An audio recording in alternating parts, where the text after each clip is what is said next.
Сәлем барлықтарыңызға. Біз бүгін мохито назимо басамыз. Алдымен лимонымыз бен апельсинімізді ыстық суға бір құйып аламыз. Және керек заттарымызды дайындаймыз.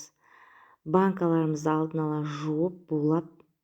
Және де міне бірінші банкамызға персик салдық. Екінші банкамызға алма салдық. Үшінші банкамызға слива салдық. Және әр банкаға 2 дана кесілген апельсин, 2 дана кесілген лимон және 1 бума мятадан салдық.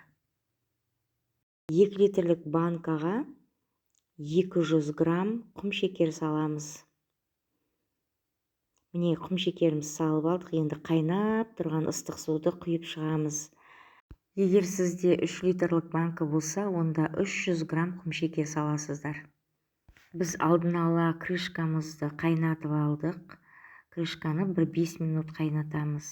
Және де банкаларымыз толғаннан кейін бірден жауып тастаймыз. Мен компоттарға тек қана бір-ақ рет құям суды, және осылай кішкене шайқап жіберіңіздер.